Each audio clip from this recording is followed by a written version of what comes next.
जय जिनेंद्र दोस्तों। श्रीमद् भागवत गीता की 18 ज्ञान की बातें।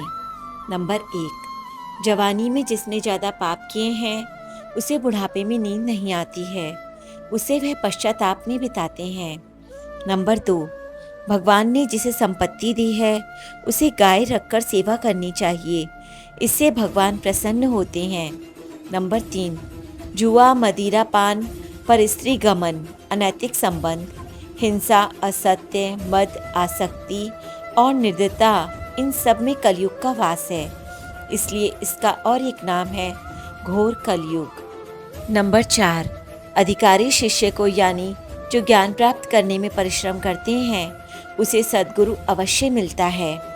नंबर 5।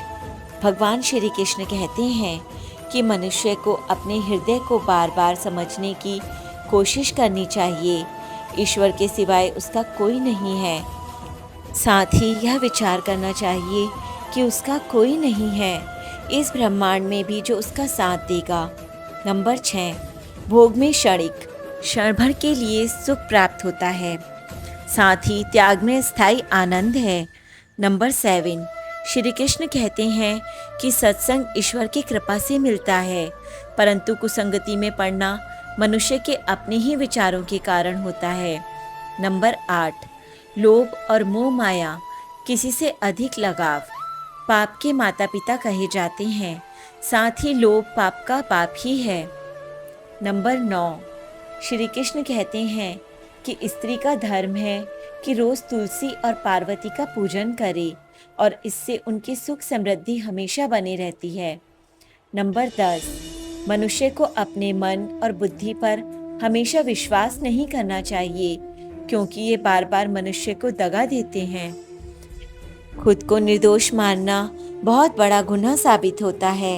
नंबर 11। पति पत्नी पवित्र रिश्ता बनाए रखने से भगवान पुत्र के रूप में उनके घर आने की इच्छा रखते हैं। नंबर 12। भगवान इन सभी कसौटियों पर कसकर जांच परख कर ही मनुष्य को अपनाते हैं, इसलिए मन में गलत विचार नहीं रखना चाहिए। सदैव आप किसी के साथ प्रेम भाव से रहना चाहिए। नंबर 13।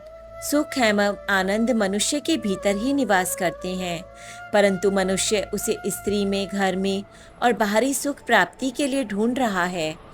नंबर 14। श्री कृष्ण कहते हैं कि भगवान उपासना केवल शरीर से ही नहीं बल्कि मन से भी करना चाहिए। ईश्वर का वंदन उन्हें प्रेम बंधन में बांधता है। नंबर 15। मनुष्य की वासना ही उसके पुनर्जन्म का कारण होती है। नंबर 16। मनुष्य इंद्रियों के अधीन है, इसलिए उसके जीवन में विकार और परेशानियां आती हैं। नंबर 17। मनुष्य के अंदर धैर्य, सदाचार, स्नेह और सेवा जैसे गुण सत्संग के बिना नहीं आते हैं। नंबर 18। श्री कृष्ण कहते हैं कि जिस प्रकार शरीर से वस्त्र मैल होने पर बदलते हैं, ठीक उसी प्रकार मन में यानी हृदय में मैल होने से उसे निकाल देना चाहिए। हे महादेव, उसके जीवन में कृपा की बौछार कर देना जो अभी वीडियो को लाइक, शेयर और हर हर महादेव लिखकर कमेंट करे। तो दोस्तों, मिलते हैं अगली वीडियो में, तब तक आप अपना ध्यान रखें।